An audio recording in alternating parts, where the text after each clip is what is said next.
Great.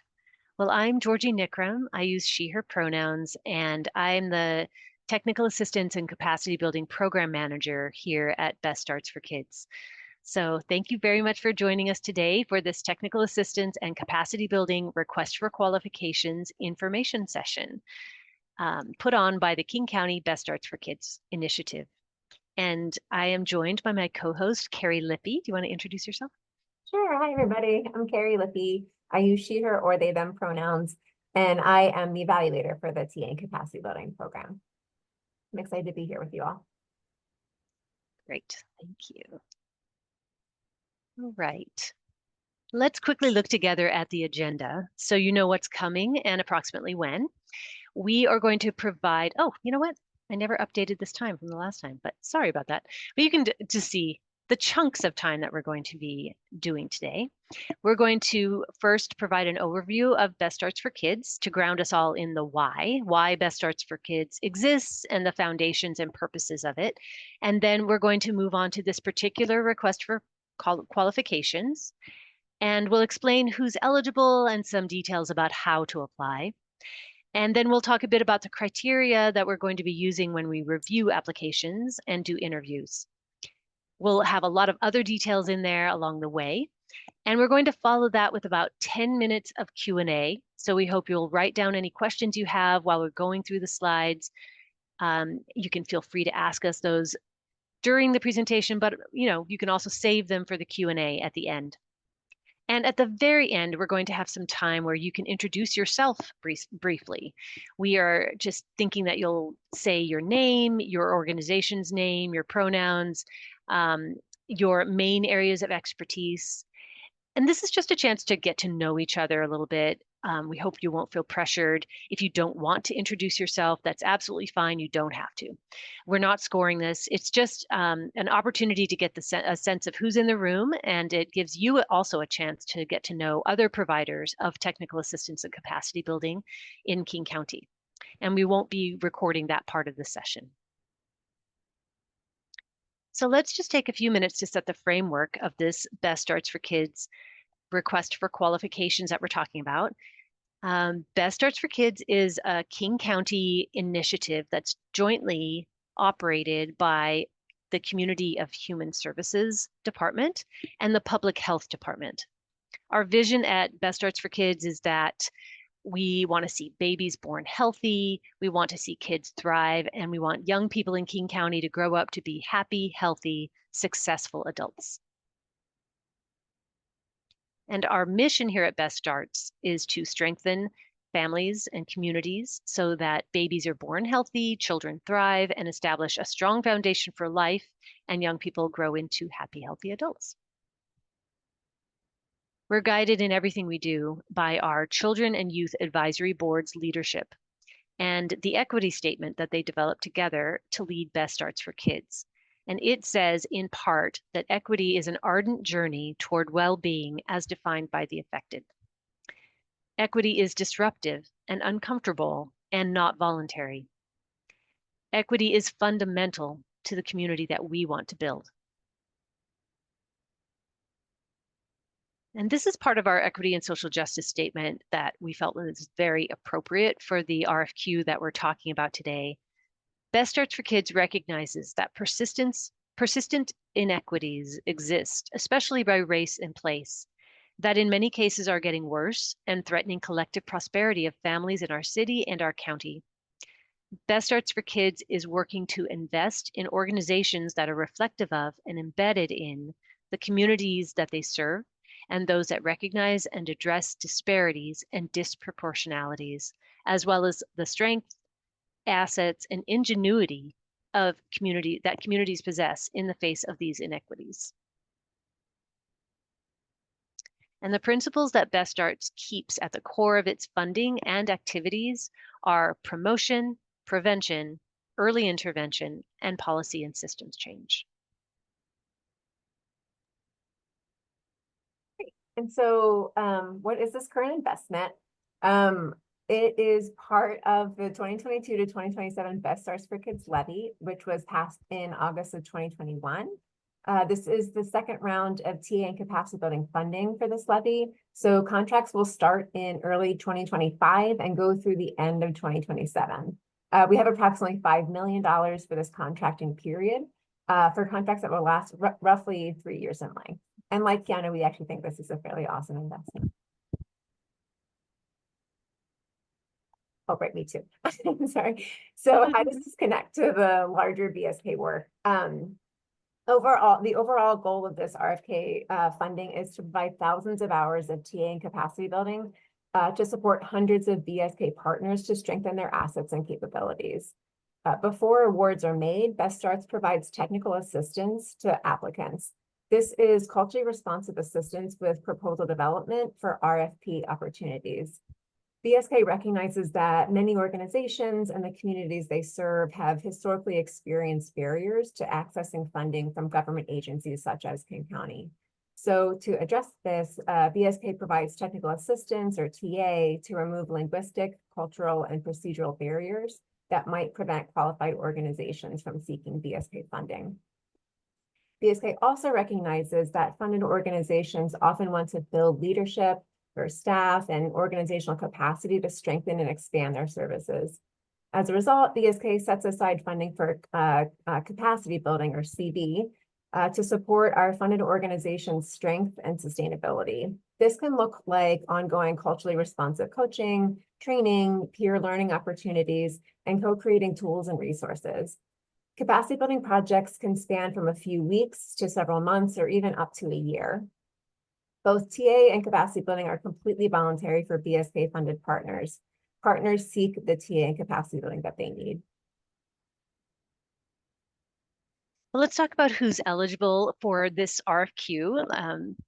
Those of you who are here today might be interested in that. So people eligible to apply for this RFQ are not-for-profit organizations, community-based organizations, tribal organizations, and private consultants with expertise in the needs of organizations that serve children, families, and communities. So organizations awarded through this procurement process will contract with King County Department of Community and Human Services. Funded organizations will be required to meet baseline requirements, including having insurance, equal employment opportunity policies, record keeping, and a few other things. You can see the sample of the department's standard services contract boilerplate with terms and conditions on our internal website, our external website. Hopefully, Carrie, would you mind putting that in the chat too? Then if you do not have a formal consulting organization yet, for example, perhaps you're a single consultant or you're a team of independent consultants, that's totally okay. We encourage you to apply as well. Individuals can apply. You would need to submit, when you contract with us, a King County W-9 form, and you'd need to have liability insurance. A group of individuals partnering together can apply. They would need to designate one person as a lead with whom King County could contract, and who would invoice and receive funds each month. The group would want to make sure that they have some kind of letter of agreement contract among the group about how they're handling the funding, and we would require a copy of that. Other members of the group who aren't the lead would technically be considered subcontractors if they're not employees of your consulting firm, and King County would require copies of all subcontracts. So however you and your partners are organized, you should be clear in your application responses about that. You would describe who you are in your answers to general question number 3. Number 3 is where you tell us the topics you have expertise in, along with the names of the consultants in your groups who would do that work. And then in narrative question number 2, where you tell us about your previous experience, you can also note there that, for example, you'll be providing TA or CB as a newly formed partnership or as an individual, or however your organization looks. That's another great place to mention it. Also, if you are just establishing someone who's going to be the lead, you should provide the name of that lead person on the application summary page as the CEO or the principal consultant contact. Okay. Georgie, there's a question in the chat around whether schools with CBO partners can apply for this grant. So this is not a grant. This is a contract with King County to sort of be a consultant who would provide TA and capacity building support to Best Starts. If you're a TA provider, you'd be providing TA to the general public, people who want to apply for funding. And if you're want to provide capacity building, you'd be providing that capacity building to currently funded Best Starts partners. So I guess if a school has a sort of a consulting wing, then they might consider applying to be a capacity builder or a TA provider. Tell me if I've misunderstood your question.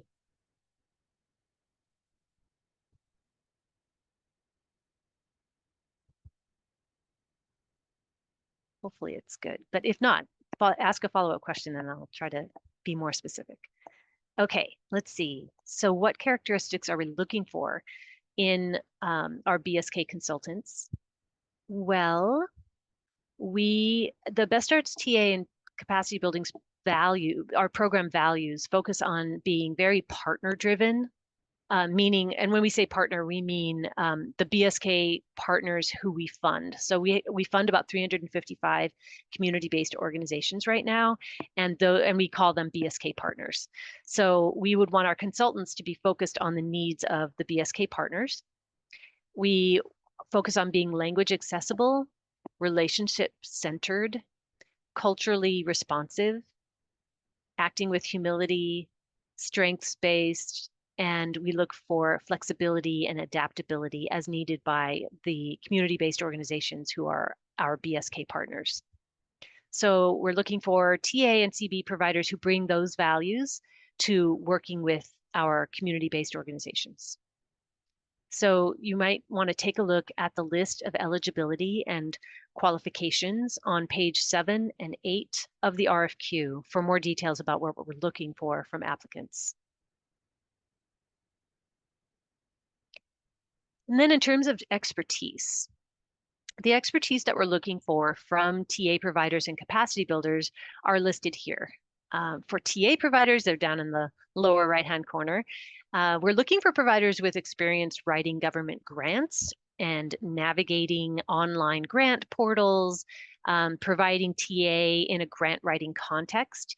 The TA providers don't actually grant write for the community-based organizations who apply for our funding, but they provide a lot of things that kind of look like grant writing, like helping them to understand whether this is a good fit.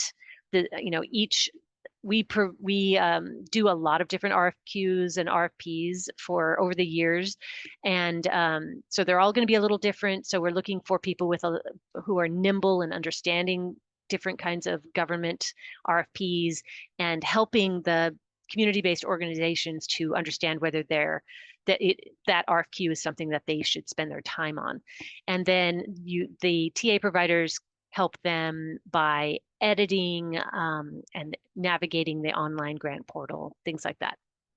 For capacity builders, we're looking for expertise and experience to support the development of core skills and management systems that are essential for organizations to fulfill their missions in focus areas that include board development, data and evaluation, equity and social justice, finance, human resources, IT, legal, marketing, needs assessment of the organization, not of the community, two different kinds of needs assessment, and organizational development.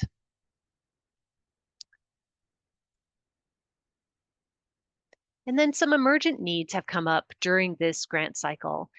Best Starts community-based organizations have been requesting expertise in the following areas, particularly executive coaching has been in demand, so we're looking for experience with leadership or executive coaching. Nonprofit finance guidance and skills in fiscal software, such as QuickBooks Online or MIP, or there are many others. IT support, particularly around SharePoint, Microsoft 365, cybersecurity, data and evaluation database knowledge in platforms such as Apricot, Neon One, Salesforce, and others. Expertise in project management for all of the program areas. CBOs really need consultants to be able to move projects forward and be proactive about completing capacity building projects. And having fluency in languages other than English is highly valued. And then we're going to put, I think Carrie is going to put a copy of our one-pager that gives some kind of explanation. This is not a comprehensive document. There are lots of other things that capacity builders do, but it does give some examples of the kind of capacity building that we make available to Best Starts partners through the capacity builders that we contract with through this RFQ.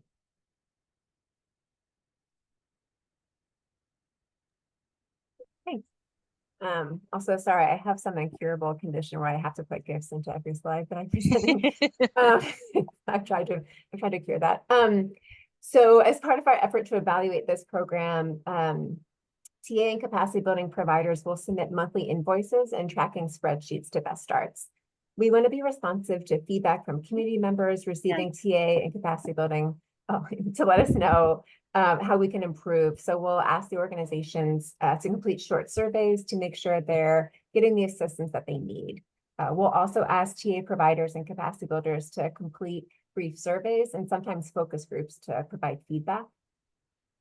TA and capacity builders will also work together with Best Starts staff and BSK partners to deliver the most responsive services possible. To do this, we'll meet quarterly to discuss how the program services are going, share best practices, and talk about what resources Best Starts could provide.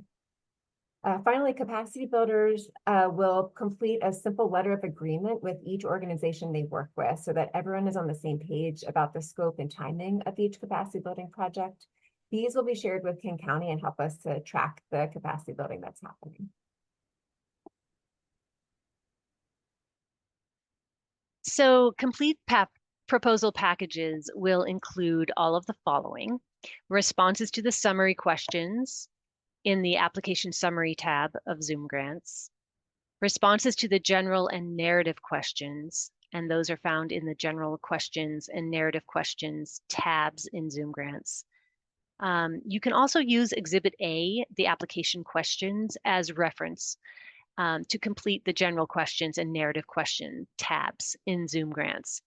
That Exhibit A you can find in the RFQ at the end of the RFQ. I think it's also uploaded as a separate document in Zoom Grants. All the questions must be answered for the application to be considered responsive. And then resumes. These are things that need to be uploaded, include the resumes of principal consultants who will provide TA and/or capacity building. And please don't make them longer than 2 pages per resume. Those should be uploaded into the attachments tab in Zoom Grants. And that will help us understand the depth and breadth of the services you're able to provide to the community-based organizations. And then please upload 1 or 2 TA or capacity building tools or resources that the application that you have created or that you've used, with CBO clients. It can be something that you use yourself or something that you share with CBO clients. It could also be collateral that you've created. There are a number of different things. We can talk more about that. And then a 1-page professional reference list should be uploaded as well, with at minimum 2 and maximum 3 references listed. So that is also going to be uploaded into the attachments tab in Zoom Grants. References should be community serving organizations that the applicant has supported with either TA or capacity building in the past and who would be willing to talk with us about your work. Roshi, can I interrupt really quickly? There's Sure. a question in the chat around if project management is capacity building. It wasn't included in the list, and so someone was curious if project management is one of the capacity building types. No, it's not one of the topic areas. It's definitely part of what we need capacity builders to provide, and a little bit TA providers too. TA is kind of a shorter gig. Capacity building can be longer, and we need capacity builders to have some project management skills that they bring to their capacity building work. And there have been a few projects in the past where one of the CBOs has reached out and said, hey, could we have someone who's great at project management just tell us how to be better project managers? But that is pretty rare. Probably would fall under organizational development. Okay. Thanks, Yeah. So there are going to be several phases to this RFQ rating and review process. First, after your applications are submitted on September 27th or before, do it before September 27th. Because Zoom Grants kind of bogs down when everyone tries to apply at the same time. So, but the deadline is 2 p.m. on September 27th. And then a review panel will read your applications. In summary, the summary, general, and narrative questions are listed on page 20 and 21 of the RFQ. And they're also, of course, in Zoom Grants when you go to it. You should note the way that the questions relate to the scoring rubric. And we recommend you look at that rubric. It's on pages 12 and 13 of the RFQ. And that'll help you to see the way that Best Starts is going to score each of the narrative questions. So the review panel will score the answers to the narrative questions. The narrative questions are worth a total of 65 points. The top scoring applicants, or finalists, we might call them, will be contacted between October 16th and 18th to set up a virtual interview. We'll be using Teams for virtual interviews. Interviews are worth 25 points. Not everyone who submits an application will be interviewed, only those with higher scores. And we anticipate interviewing around 25 finalists. All interviews will take place the week of October 21st through 25th. Interviews will be 45 minutes long, and as I've said, will occur using Teams. And then reference checks are worth 10 points. The 2 or 3 professional references that you provide should be people at organizations with whom you've worked, you've provided TA, or you've provided capacity building support, who would be willing to talk to us about your TA or capacity building skills. You should submit a list that includes information listed on page 11 of the RFQ for each reference. References of the applicants who are being interviewed will be contacted. So if you're not being interviewed, your references will not be contacted. And again, we'll be asking the references to tell us about their experience that they've had with you. We will hopefully be able to let everyone know their status for this RFQ by mid-November. There are internal steps that take time, and following the interviews, for example, we have to have the heads of several departments review and approve the list of awarded applicants, and that sometimes takes time. So please be patient if you don't hear from us by mid-November. We hope to be in contract negotiations between mid-November through the end of December. And we hope that TA and CB with the new group of consultants will start January 1st of 2025. So there's no interruption in the provision of TA and CB. All the proposals will go through a formal review process.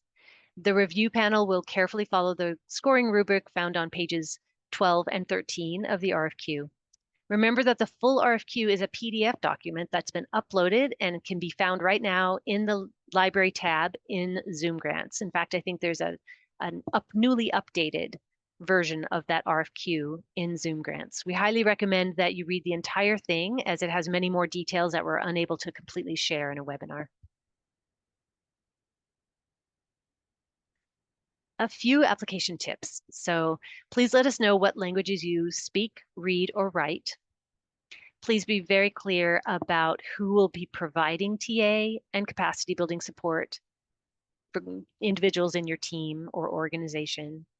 Whether you're able to provide TA and CB both, you can do that, but indicate that by checking the correct boxes. If you're applying for capacity building, let us know which topic areas you want to provide.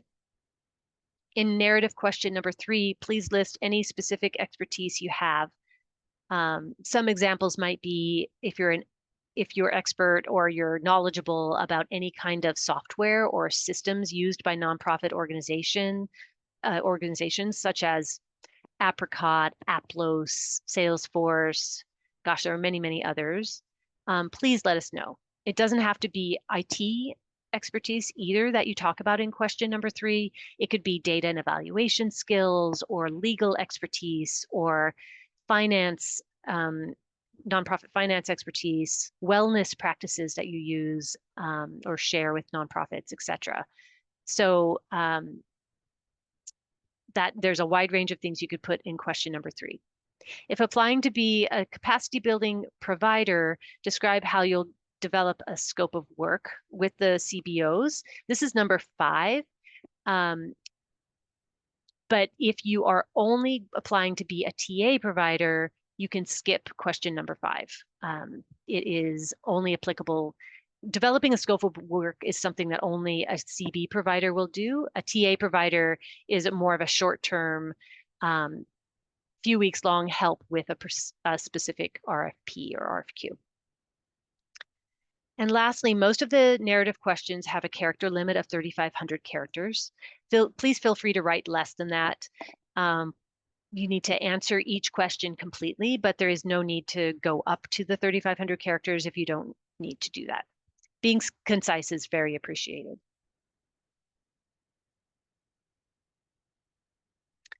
Applicants must submit their application in Zoom Grants by 2 p.m., as I said, on the afternoon of Friday, September 27th. So a really great first step is to go to Zoom Grants right now and create an account if you don't already have an account created. It's really best to do that ahead. And then Zoom Grants, in Zoom Grants, you can search for this opportunity with the title of BSK Technical Assistance and Capacity Building Provider RFQ. Or an even easier way to get started is to click directly on the link. It's in the BSK blog, or I believe that Carrie is going to be putting that in the chat. And that link goes straight to this particular RFQ application in Zoom Grants. If you've not already created a Zoom Grants account, you'll be prompted to create one. We'll be contracting approximately $5 million in this RFQ process. The contracts will be for 3 years in length, approximately through January 1st through of 25 through December of 2027. And just a word about the amount of contracts. Applicants will not be putting in a funding request in their applications. There's no budget to be created or submitted. You will share your available hours with us when you go through the contract negotiation process if you're awarded. So then together we're going to come to an agreement based on the number of hours you estimate you have available, combined with how much money that Best Starts has available. And we will come up with an up to a contract amount for your contract. And then TA and CB work comes in from community-based organizations on an on-demand basis, meaning as CBOs request it, you'll get work. There's no guarantee that you will get a certain amount of work or that you'll reach the ceiling dollar amount in your contract. But Best Starts will be advertising the services, and in the past, both TA and capacity building have been steadily in demand. Technical assistance, as you might imagine, has its like ups and downs because it's only in demand when Best Starts has RFPs open. So capacity building is pretty much constantly in demand to a certain extent as Best Starts partners take advantage of capacity building support throughout their 3-year contracts with us. And finally, we anticipate contracting with about 8 TA providers, 12 general capacity builders, and 4 very specific data and evaluation capacity builders. It's possible that some consultants or firms will cross over and be both a general capacity builder and a data and evaluation capacity builder, or both a TA provider and a capacity builder. Just some last resources here. You can email our RFQ coordinator, Leslie Miller, with any questions that you have. You can reach her directly here at this email address. Or if you're in Zoom Grants, you can click on something that says general questions, and there's a little ask a general questions button, a link that appears underneath. And if you do that, those emails go to Leslie. To find any amendments to this opportunity, I hope you'll go to zoomgrants.com and to this TA and CB provider RFQ, and then you'll go to the Show Library button and scroll down near the bottom to see the documents that we've uploaded. And you'll see the RFQ is there right now. We've also loaded a Word version of the narrative questions there in case that's helpful to you as you craft your responses.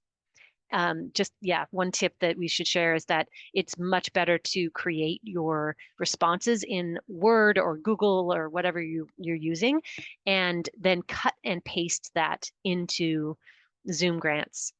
And also bullets don't work. You'll want to use little asterisks if you're bulleting things. Let's see. After this session, we're going to upload the slides from today, and there will be a frequently asked questions document that emerges from today's discussion so that everyone can read the questions that you've come up with and that we've answered. When she receives any new questions, Leslie will also put those questions and answers into a new FAQ and upload it. All right, I think that is it. Thanks, Georgie. To kick off some questions, there have been a couple in the chat that I wanted to run by you. You kind of answered some of this a little bit, but there were questions just around like how to kind of estimate the amount of time that TA and capacity builders will be devoting to this, like how much they'll be spending. And so of course it like fluctuates, but there was just sort of curiosity about like if there's even kind of rough estimates you can provide. Yeah, well, it really depends. I mean, in the past, the consultants we've worked with sometimes have a lot of time to give to this, and it becomes a lot of their practice, the work that comes in from Best Starts for Kids.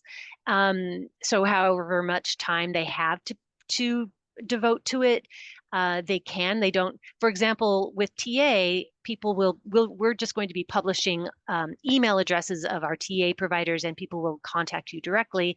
And then if you are too busy to do a new job that's come in, someone who's contacted you, you would then say, hey, I'm too busy, but here's this whole list of other people who you could help. Please contact these folks, these other TA providers.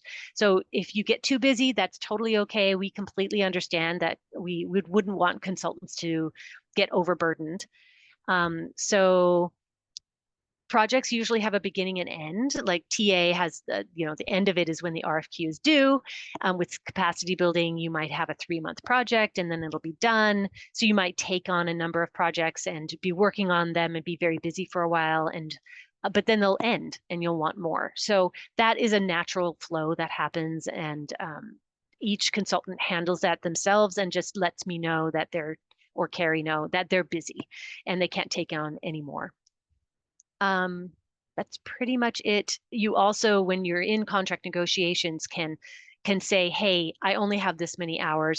You might have a whole other other work that you're working on, and you only want to devote this number of hours, and that's completely okay too. You can just tell us that during the contract negotiations. Thanks, Georgie. And a kind of related question was around, do you tell TA providers in advance about upcoming RFP opportunities so they can kind of prepare? Yeah, definitely. We do something called a TA briefing before each RFP or RFQ that's coming out, where the program manager, the person who's handling that RFP, will hold a briefing with the TA providers and explain the RFP to them, talk about what the eligibility criteria are and what's really important to pay attention to in this RFP. Try to train them up a little bit on each one so that they feel like they can provide customized technical assistance for that RFP. Great, thanks, Georgie. There's one other question in the chat around whether folks have to be registered as a King County vendor to apply for this opportunity. You definitely don't have to do that while you're applying. You can go through the application process without being a vendor. And then if you make it all the way through and you're awarded, I do believe you have to become a vendor, a supplier to King County. Thanks, Georgie. Yeah, for folks who want to ask questions out loud, feel free to just raise your hand. Or you can put more questions in the chat. Oh, great. Ariane, I see your hand up. Please go ahead. Hello, thank you so much. That was those were some of my questions I had put in the chat about the number of hours and whatnot. So that's really helpful information. Thank you so much. Good. Yeah, I do have one other question, which is just around language access. So I'm wondering if you have a preference for how language support is provided. Like, for example, if I only speak English as a language, but I have a member of my team who speaks other languages, and they would be able to provide, verbal translation over Zoom or written translation. Is that okay, or do you really have a preference for providers who have fluency in speaking other languages and, are able to directly deliver that assistance in multiple languages? I mean, you can answer this too, Carrie, if you like, but I think that all of what you said is helpful, and what we do is try to keep track of the consultants who have these skills, and then when those needs come up, we're able to match them a little better. For example, if someone needs TA and they say, but I need it in Korean, I mean, they've communicated that they need it in Korean, then I can say, great, I'm gonna, instead of doing the normal way where you're trying to figure out which TA provider you need, I can match that person with a TA provider who I know has Korean reading and writing and speaking skills. So that can happen. And I would say that just being able to share any language skills you have on your application is great, but we don't have any set expectations from the people who apply that they're going to have a certain level or that everyone is going to have a lot of skills.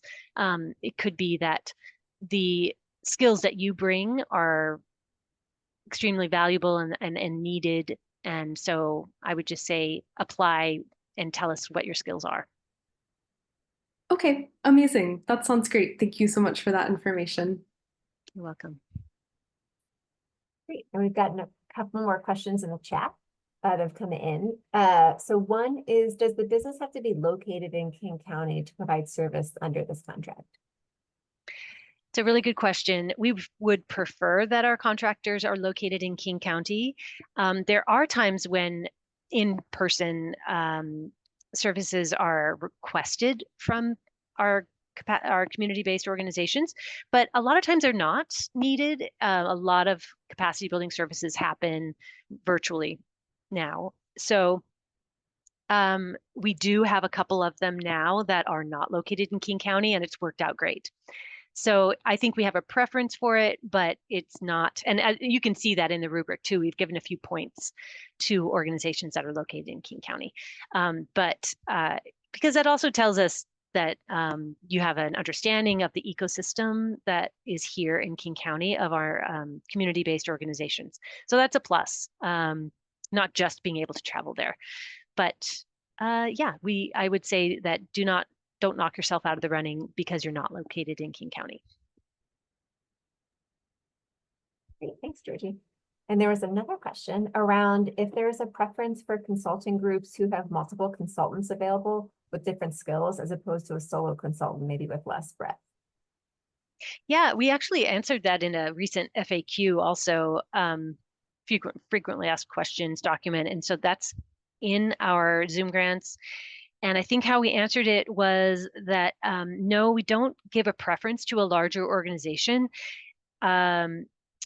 We have many times contracted with consultants who are like an independent consultant because they bring certain skills and expertise that are in demand from our community-based organizations. And maybe the big consultancy doesn't have those same skills. So I would say definitely apply. It doesn't really matter.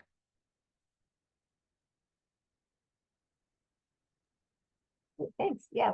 What about others? Other questions folks have? Feel free to raise your hand, or you can put them in the chat and have me read them out loud.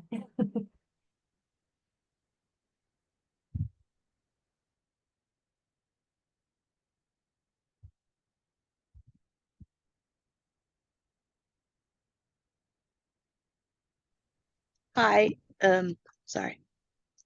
I have a question. Great. Hi, my name is Charmaine.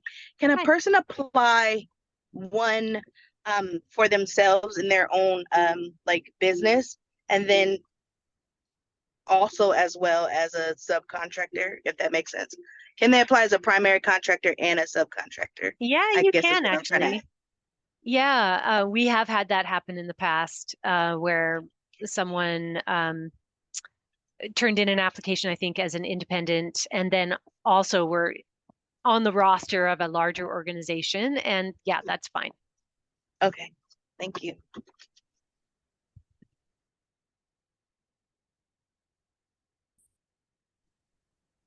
Hi there. My name is Hannah. I have a really specific question related to billing. So on the capacity building side, say our team is hoping to leverage like multiple team members that bring different sort of expertise for the community partners. When it comes to billing, say we have 2 team members working on a project, are they both billing $87.50 an hour, or is it that's the hourly rate for the organization? The hourly program rate is $175 an hour, but we do have the rule that only one consultant you're billing for the whole organization. You're not billing for all the consultants who are working for that hour. So if you went to a meeting with a client and you had 2 of you from your consultant firm there, you would bill at $175 an hour, which is the program rate. Right. And even if you had 5 consultants there, you would charge at $175 an hour. And then the $87.50 is the admin rate, and it's half rate, and it's really only for if you needed to drive to a half an hour to go see the consultant at their office, we would pay you for $87.50 for that half an hour. There's also there are very few things that you would charge admin. It'd be like if you were having a meeting with your consultant firm and you were just deciding who was going to do what, or you were doing emails with the client trying to get in touch with them, those things would be billed to us at the $87.50 administrative rate. But otherwise, any kind of work you're doing where you're providing value to the organization, you would charge at $175 per hour. Regardless of whether it's in a TA or capacity building. Right. Both TA and CB is at the $175 program rate. Yes. Thank you. Yeah. Appreciate that.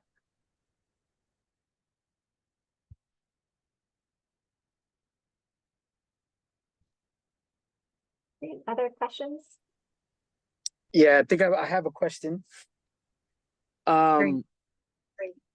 My question revolves around, I know like when we're submitting everything in for the references and all that stuff, what if you've been doing a bunch of pro bono work and helping out with capacity building like on your spare time and on the weekends, and you've been just helping people out, and then you decide to just get into it recently and apply, but you've been doing it for years. Do we still have to put all of the reference checks in there? Yeah. Well, doing it voluntarily is still capacity building support. So you could reach out to one of those folks that you've provided unpaid capacity building support to and ask them to be a reference for you. And then we could contact them and say, how was that? And it doesn't matter that you were unpaid. I think that is a great reference.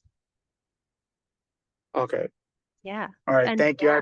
yeah. And there's only like 2 or 3. I think that was the limit, yeah, 2 or 3 references. So you would just list their name and their email address and their phone number and how you know them. There's a number of little things on page 11 lists the things that you need to tell us about your references, but it's not a ton. You could just put 2 references down and they could be the ones that you know through your voluntary work. Okay, it's like local communities and local leaders and things of that nature. So that's why I was asking those questions. Yeah, that makes sense. Okay, and then sorry, and then one last question. So on some of the reference check, if there's a language barrier, can they request for someone to what is it called, translate for them as well? Yes, that would be fine. So if you could put on your application that you would like this reference to be in a certain language, we could send the reference information to them in that language, and they could respond in their whatever language they chose. And we'll get it Okay. translated and read it. All right. Thank you so much. Yeah. Good questions. Hi, this is April Matsui from Pin Savvy.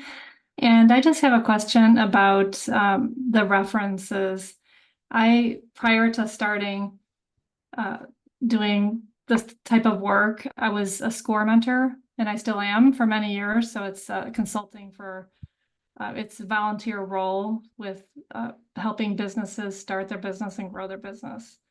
And would that count towards, if somebody was a client, it wasn't through Pim Savvy, but it was on a personal level as a volunteer, would that still count as somebody that you could list down as a reference? Yes, that would be great. If you feel like they would give you give us an understanding of the kind of work that you can do and what kind of person you are, what kind of consultant you are. Yeah, definitely. Great, thank you. Yeah, you're welcome.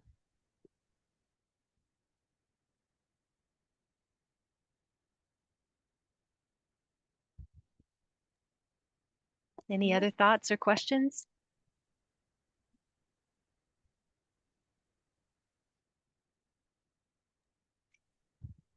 If the technical assistance service that we provide to the client requires the client to like pay for something, do you guys assist them with that? Or is that something we include in our fees, or how does that work? That's a really great question. No, this program is just consulting, this that you're contracting for. So we would pay for the consulting that you're providing to the organization, but we wouldn't pay for actual tangible things through this contract. So if you were helping them with finance, for example, and they said, oh, they Yeah. really need to buy QuickBooks Online, Yes. then they would have to, if it was between cycles between our small grant, Yeah. they would have to pay for it themselves out of pocket. But Okay. then we also have a small grant that we do like once a year or once every other year, and they can buy tangible capacity building products and items and software and computers and things like that with that money. So that does happen. And they also might be able to buy QuickBooks Online with their Best Starts for Kids program money. So Okay. there's a couple different things they could do, but you wouldn't bill for it and get reimbursed or anything. That makes sense. Thank you so much. Yeah, you're welcome.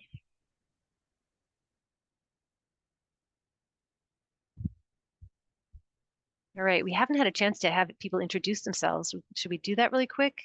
If you'd like to come offline and just say your name, your pronouns, your organization,